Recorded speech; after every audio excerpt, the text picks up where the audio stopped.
बिस्मिल्लाहिर्रहमानिर्रहीम। अस्सलाम वालेकुम। बेनकाब न्यूज़ के साथ मैं हूं सना हुसैन। चलते हैं खबरों की जानिब। ज़ाब्ता रद्द अमल देने से पहले आसिफ मर्चेंट के माजी से मुतालिक मालूमात की तौसीक चाहते हैं। दफ्तर ख़ारजा अमेरिका में पाकिस्तानी शहरी आसिफ मर्चेंट की गिरफ्तारी के मामले पर अपने बयान में दफ्तर ख़ारजा की तर्जुमान मुमताज़ ज़हरा बलोच ने कहा है कि आसिफ मर्चेंट से मुतालिक मीडिया रिपोर्ट्स देखी हैं, इस मामले पर अमरीकी हकाम के साथ राब्ते में है। उन्होंने कहा है कि आसिफ मर्चेंट के मामले पर मज़ीद तफसीलात का इंतजार कर रहे हैं। मुमताज़ ज़हरा ने बताया है कि अमरीकी अहदेदारों ने कहा है कि मामले की तहकीकात जारी है। इनका कहना था कि हम बाज़ाब्ता रद्द अमल देने से पहले आसिफ मर्चेंट के माजी से मुतालिक मालूमात की तौसीक चाहते हैं। वाज़ेह रहे कि अमेरिका में डोनाल्ड ट्रंप और दीगर सियासतदानों के कत्ल के मुमकिन साजिश के इल्ज़ाम में पाकिस्तानी शहरी पर फर्द जुर्म आयद कर दी गई है। पाकिस्तान ने चीन, सऊदीया और यूएई से कर्ज की मुद्दत में तोसी की यकीन दहानी हासिल कर ली। वज़ारत खजाना के मुताबिक पाकिस्तान ने चीन, सऊदी अरब और यूएई से कर्ज की मुद्दत से तोसी की यकीन दहानी हासिल कर ली है, जबकि तीनों ममालिक की यकीन दहानियों से मुतालिक IMF को भी आगाह कर दिया गया है। वज़ीर खजाना ने बताया है कि चीन, सऊदी अरब और यूएई ने कर्ज की मुद्दत में 1 साल की तोसी की यकीन दहानी कराई है। ये रोल ओवर 3 साल के लिए होगा, लेकिन हर साल नए सिरे से किया जाएगा।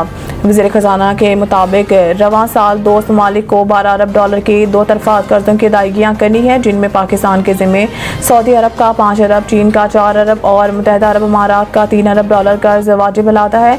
वज़ीर खजाना ने कहा है कि पाकिस्तान 3 साल में $3 से $5 अरब तक के फाइनेंसिंग गैप को पूरा करने के लिए भी पुरज़म है।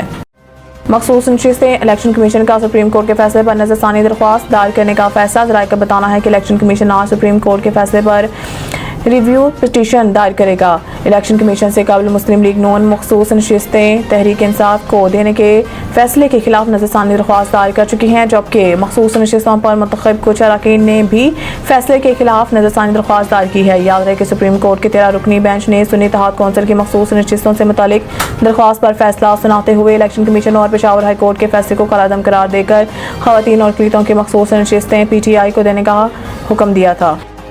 बांग्लादेशी हुकूमत के खात्मे को एक दिन भी ना हुआ, भारतीय मीडिया ने मलबा पाकिस्तान पर डाल दिया। बांग्लादेशी वज़ीर आज़म शेख हसीना वाजिद के तवील इक़्तिदार के खात्मा ने भारतीय ऐवानों में हलचल मचा दी है। भारत के दफ़ाई तजज़ियाकार अचानक आई इस तब्दीली से इतने परेशान हुए कि एक ही सांस में अमेरिका, चीन और पाकिस्तान को इसमें मुलव्वस करार दे दिया। भारतीय तजज़ियाकार जनरल बख्शी ने यहाँ तक इल्ज़ाम आयद कर दिया है कि साबिक़ बांग्लादेशी वज़ीर आज़म हसीना वाजिद को अमेरिका और चीन ने धमकियाँ भी दी।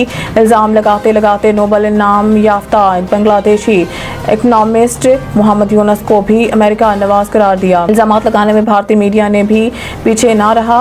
भारतीय एंकर अर्नब गोस्वामी ने शेख हसीना वाजिद के हुकूमत के खात्मे पर अमरीकी डेप स्टेट को मुलव्वस करार दिया और अपोजिशन रहनुमा राहुल गांधी पर इल्ज़ाम आयद किया कि वो अमेरिका से भारत में इसी तरह का रजीम चेंज चाहते हैं।